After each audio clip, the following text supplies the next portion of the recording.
Ferguson descending into chaos with looting, vandalism, and violence in the streets. Now, as police crack down on protesters, residents remember a very different city than the turbulent scene being broadcast around the world. How did things spiral so out of control? ABC's Alex Perez is on the ground in Ferguson tonight. Alex. Hey, Juju, it has been a crazy night here in Ferguson. At one point, my crew and I were in the middle of a group of protesters when we heard 3 gunshots come from the crowd. We had to drop to the ground to get to safety. Many of these protesters are angry and they don't plan on going home anytime soon. Today's grand jury announcement in the shooting of Mike Brown has created widespread civil unrest across the St. Louis area. Angry protesters confronting police in the streets, police cars destroyed and set on fire, tear gas and smoke canisters used by law enforcement to disperse the crowds. It's without a doubt been the most intense 3.5 months this small Midwestern town has ever seen. Last week, Governor Jay Nixon declared a 30-day state of emergency in anticipation of the very unrest we are seeing in the streets tonight. For residents, it's been a traumatic lead-up that's created deep divides. It could have been me down there dead. It could have been me shot, laying in the street. And, you know, my killer walked free.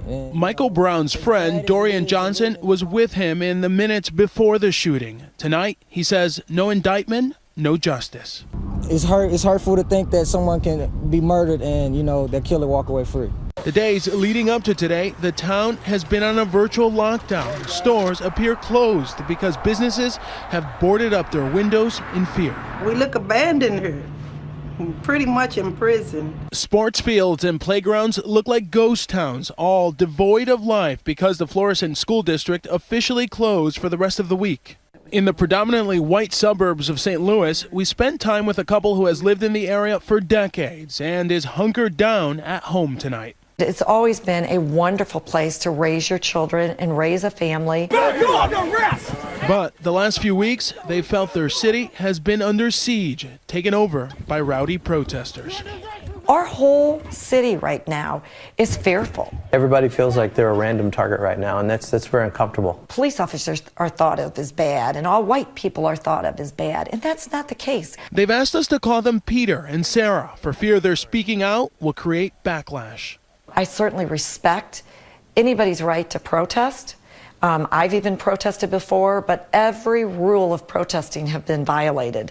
They are terrorizing this town. Sarah says she's sympathetic for Officer Darren Wilson. He can't speak now. There's bounties on his head, and there are Facebook pages set up with bounties that have been collected to kill the man. This isn't the way to solve problems. A Support Darren Wilson Facebook group declined to speak with us, but has over 83,000 likes. For us as citizens of this town to see our police officers throwing urine on them, throwing rocks at them, throwing bricks at them, have their police cars kicked, been spit on. Nobody in any job would want to put up with that. Despite the unrest, Sarah and Peter hold that race isn't an issue in St. Louis. Our town is not racist. I don't know anyone racist myself personally. I think the day and age of racism has gone and past us. But on the other side of town, Reverend Mike Kinman of Christ Church Cathedral says that some residents need to re-examine their white privilege. To even be able to say there isn't a race problem here shows how deeply disconnected that we are. He and other clergy have designated their churches safe places tonight where residents can come for counseling and peaceful discussion. Until we weep for him as our son, we're not going to get this right. No justice! No peace! 29-year-old DeRay McKesson of Minneapolis is one of the out-of-town protesters who has become a central organizer in Ferguson since August.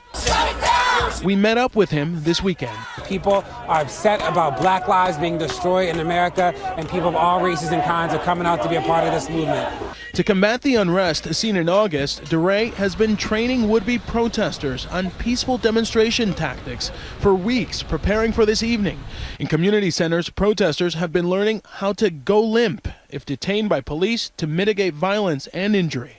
There's no stress, no fear, no weight right now because we know we're on the right side of justice. A public schools HR director, McKesson, has created a newsletter of protest news, tweets, and meetups that keeps 8,000 subscribers updated with the latest information. If it were not for Twitter, Missouri would have convinced people that we didn't exist. This evening, he released an open letter on behalf of the protesters. For 108 days, we have continuously been admonished that we should let the system work and wait to see what the results are. The results are in, and we still don't have justice. This is it, y'all. Hold it down. Hold it down. Back at the police station, where Haiku heard the no indictment news earlier this evening, he vowed to stay all night with other protesters to voice their dismay. It means it's legal to kill unarmed kids. I don't care if he was 18. That was a kid, fresh out of high school. And that message to the world right now is that it's okay to kill us. There's no telling when the unrest will end and when the healing will begin. And you can pretty much hear police sirens every couple of seconds here in Ferguson tonight. There are hundreds of police officers on the ground and hundreds of protesters. They're preparing for a long night ahead here. Juju? Thanks, Alex.